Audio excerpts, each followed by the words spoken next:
Salut à tous, c'est FC Cortmia, j'espère que vous allez bien. On se retrouve pour une nouvelle vidéo. On va faire le débrief du match entre le FC Barcelone qui affrontait le FC Séville au FC Séville. Victoire du FC Barcelone 4 buts à 1. Au classement, le Barça revient à 2 points du Real et à 1 point de l'Atlético. Le Real a 50 points, l'Atlético 49 et le Barça 48.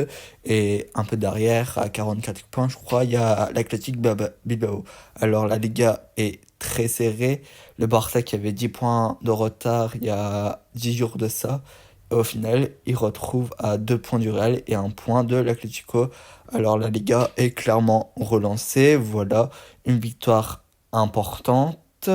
On va revenir sur le match, sur les joueurs en général. Voilà. Alors le Barça a fait une bonne première mi-temps, une bonne entame de match, etc. Bon voilà, le Barça qui ouvre le score, mais après il y a un coup d'envoi de Séville et le Barça se fait punir parce que Araujo couvre le hors-jeu et Séville marque le but de l'égalisation. Après ça, le Barça a beaucoup du mal. Ils essaient de créer des occasions, mais voilà, Séville défend très très bien. Et franchement, le Barça n'arrive pas à trouver la faille en première mi-temps. La première mi-temps se finit avec un 1-1. Avec aussi Arauro qui sort sur blessure, un gros tac assassin du joueur de Séville. Voilà. Je ne vais pas revenir sur l'arbitrage, voilà, parce que il y a des choses à dire, mais voilà, sinon on va dire ouais, tu parles encore de l'arbitrage, voilà, je vais pas m'attarder sur ça.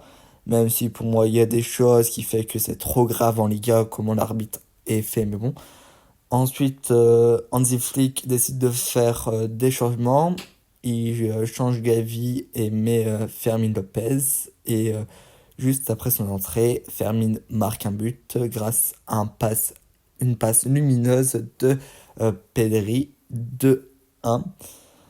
Et après ça, il y a un potentiel penalty pour Séville qui est pas sifflé. Pour moi, je trouve que voilà, ça peut siffler, ça peut pas se siffler. Pour moi, c'est assez léger. Personnellement, je trouve qu'il n'y a pas penalty. Je trouve qu'il tombe trop facilement le joueur de Séville. Après, si ça aurait été sifflé, ça aurait pas été scandaleux pour Séville. Mais pour moi, je trouve ça un peu limite. Et après, derrière, Rafinha qui met un but à la Rafinha tout seul. Il se démarque, il marque.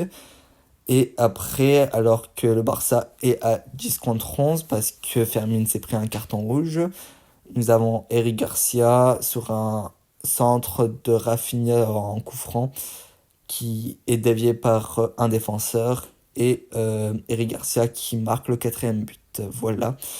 Lors de cette deuxième mi-temps, bah, il y a le carton rouge, mais voilà, Fermi Lopez a fait quand même une très bonne entrée. Je ne vais pas m'attarder sur le carton rouge parce que sur les 15 minutes qu'il nous a montré, il a fait une très bonne entrée. Pareil pour Eric Garcia qui était décisif, très bonne entrée.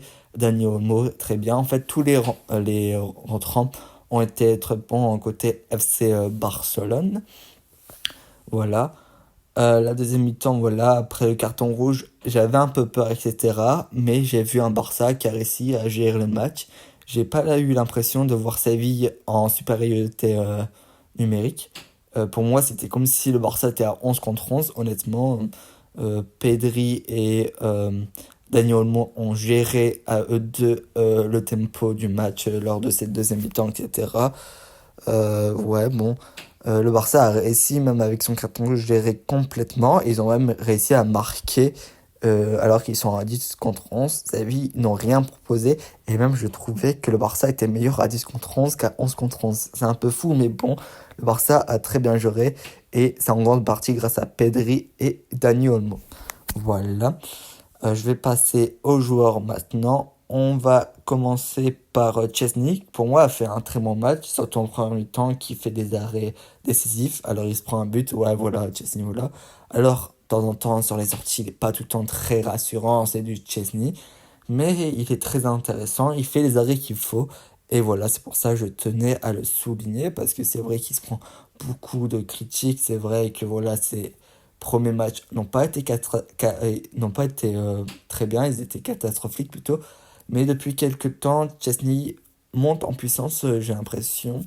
et il devient de plus en plus rassurant. Et du coup, on va dire, c'est pas très anodin si c'est Chesney, le gardien numéro un, et Peña en 2. Bon, voilà, après, tout dépend du choix euh, de Hansi Flick, mais Hansi Flick a décidé que Chesney sera le gardien numéro un, et ça fait deux trois matchs où il est très intéressant.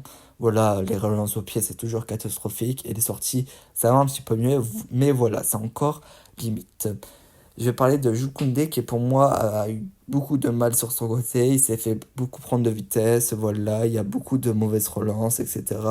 Beaucoup de pertes de balles. Koundé a été en difficulté, surtout en première mi-temps. En deuxième mi-temps, ça a été un peu mieux dès l'entrée de Poko Barsi. Le piège hors jeu, on a vu qu'il a beaucoup mieux fonctionné quand Poko Barsi a été là. Mais ouais, match compliqué, ça arrive, voilà. Et il peut pas faire tout le temps des masterclass, voilà. C'est un mauvais match. Mais Koundé, j'ai confiance à Koundé. Ça arrive de temps en temps qu'un joueur repasse à côté de son match. Voilà. Je vais parler d'Inigo Martinez.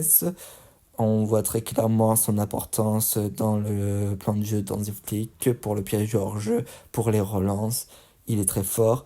C'est lui qui est je sais pas si c'est une passe si ça va être compté comme une passe décisive.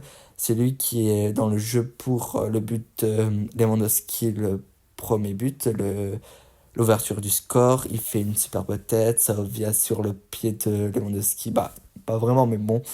Et Lewandowski a pu taper et ça va dans le but. Voilà, très intéressant dans le jeu aérien, dans le jeu sans ballon, dans le repli pour le hors-jeu et dans les passes, vraiment très très fort. Et pourtant, au début, Inigo Martinez, beaucoup de personnes voulaient le vendre, mais avec Hansi Flick, il renaît. Je vais parler de Jong qui a fait un bon match, même si parfois je l'ai trouvé un peu en difficulté. Une fois il part un ballon, voilà, il n'y a rien de grave, mais ça a été un bon match, mais les derniers matchs étaient mieux que ce match-là. Il a été un peu, je trouve, de temps en temps en difficulté. Bon, niveau garde de ballon, c'est toujours très bien, etc. Et très explosif, ça y est, pas de souci. Mais il y a deux, trois situations qui fait qu'il a été un peu mis en difficulté pour ma part. Bon, mais après, c'est un bon match, un match correct de la part de Young. Dans ses passes, toujours très bien. Et je trouve qu'il maintenant essaie d'être moins alléchant et va au contact, etc. Essaie de récupérer beaucoup plus de balles depuis que Hansi Flick est arrivé, et il sait que voilà, sa place n'est pas réservée, qu'il il va se battre jusqu'au bout, voilà. Et du coup, c'est une bonne dynamique et une bonne concurrence saine, voilà. Et ça fait du bien. Je vais parler de Lamine Yamal. Il a pas fait un top match, il a plutôt raté. Il y a essayé des choses, il y a des choses qui ont fonctionné, il y a des choses qui n'ont pas fonctionné. Voilà. Mais ça a été très compliqué aujourd'hui. Il aurait pu marquer la première action, voilà, super passe de Pedri, voilà, l'arrêt du gardien. Et après, il y a une autre occasion pareille, sauf qu'il tape sur le tibia. Bon bref, mais ça a été un match compliqué de la minimale, ça arrive, il n'y a que 17 ans, je ne vais pas tomber dessus, et ça prouve que voilà, le Barça n'a pas de la minimale dépendance, et ça fait du bien. Mais bon, voilà, ça arrive qu'il passe à côté. Je vous rappelle qu'il n'y a que 17 ans, bon voilà, ça... Bon, mais il a fait quand même deux, trois choses intéressantes dans le match, voilà, c'est pas non plus catastrophique, c'est pas alarmant. Je sais qu'il peut faire mieux, et il fera mieux. Il a juste été un peu joué solo, il a été un peu, voilà, il voulait, je pense, marquer ou être décisif, voilà. Il est un peu trop forcé, mais bon, il va apprendre que de temps en temps, il ne peut pas forcer. Je vais parler de l'autre côté, Rafinha. Alors oui, il est décisif et voilà, propagande pour Ballon d'Or, je pense qu'il n'y a pas de souci. Il y a 40 de GA, de goal assist. Mais voilà, son match après a été grandement en difficulté. Ça fait deux trois matchs où Rafinha a un peu du mal dans le dribble, etc. etc. Là, il y a eu beaucoup de mal, voilà. Il n'a pas été très marquant dans le jeu, mais il a été décisif. Et ce qui compte, son coup franc est toujours aussi bien tiré, voilà. Mais voilà, même s'il fait un match moyen, il arrive à être décisif Et c'est ce genre de match qui fait qu'on peut devenir Ballon d'Or. Même quand on est en dessous, il suffit qu'on est décisif et le match change complètement. C'est lui qui est le 3-1 et qui fait voilà la différence. Et bon, je vais parler de Lewandowski qui a fait un bon match. Il marque. Il a été décisif dans le jeu en pivot, etc. Voilà. Il marque et on voit que ça lui fait du bien. Et le triplé de Ferran Torres lui met un truc. Et pour le Pichichi, il est encore devant. Du coup, il a creusé un mini écart contre Mbappé. Voilà. Surtout que Mbappé va jouer contre le Real. Contre City. Bon voilà, il marque. J'espère que ça va lui mettre encore en confiance. Et il va continuer comme ça. Je vais finir sur, pour moi, le MVP, Pedri. Franchement, ce joueur est hors du commun. Trop fort. Ça passe des... Voilà, il aurait pu faire 4 passes décisives. Défensivement, c'est au top aussi. Il fait beaucoup de replis défensifs. Il se donne à fond, etc. Il gère le tempo. Ses passes sont juste monstrueuses. C'est toujours des passes très intelligentes qui peuvent surprendre l'adversaire. Du coup, ça passe décisif, elle est très bien. Il stat, ça fait plaisir. C'est pas le joueur qui stat le plus, mais ses matchs, ils sont toujours extraordinaires. Il fait des top performances. Et je le dis, à son poste, c'est le meilleur milieu de terrain. Il n'y a personne qui est meilleur à son poste. C'est Pedri. Cette saison qui fait une saison masterclass.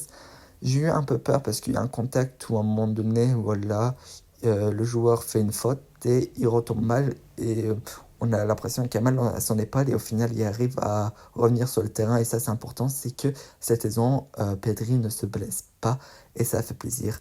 Top match de Pedri, MVP, il a été MVP du match aussi et voilà c'est mérité. Voilà. Et je vais parler vite fait de Hansi Flick. Coaching gagnant, tout simplement. Coaching gagnant, il sort Gavi qui fait un mauvais match, qui a un jeune, il met Fermin, Fermin est décisif. Il fait rentrer Koubarsi, et il fait sortir Araoro pour sa blessure. Koubarsi gère le hors-jeu à la perfection, et du coup, Savic est beaucoup de fois hors-jeu, et voilà. Et Koubarsi est décisif, il est à la passe pour le but de Rafinha. Il fait rentrer Eric Garcia. Et Eric Garcia marque le 4-1. Voilà, tous les joueurs ont été décisifs dans ce match, dans les entrants. Tous les rentrants ont été décisifs. Et voilà, Hansi Flick, ça se voit que c'est un entraîneur qui réfléchit beaucoup et généralement il prend les bonnes décisions. Le seul petit regret mais c'est toujours le même, c'est que Lamine Yamal joue beaucoup trop. Il aurait pu sortir bien avant. 88e, il le sort. Voilà, c'est dommage. Bon, voilà, je pense que voilà. Je sais que je pense que Lamine Yamal a un temps de jeu, on va dire, un peu spécial par rapport aux autres parce que voilà, il veut le faire jouer, etc. Mais là, on peut le faire souffler. Après, voilà, le Barça joue pas pour l'instant, je crois, pas avant 6 jours. Voilà, parce qu'il y a la Ligue des Champions, etc. Après, il y a le tirage de la Coupe du Roi. Et pour l'instant, le Barça va pas jouer. Il affrontera Rayo Vallecano pour le prochain match. Merci d'avoir suivi ce débrief. J'espère que ça vous a plu. Comme d'habitude, likez, partagez, commentez. Et on se retrouvera pour le débrief, pour l'avant-match contre le Rayo. Je crois que c'est le prochain match, c'est le Rayo que le Barça jouera. Voilà.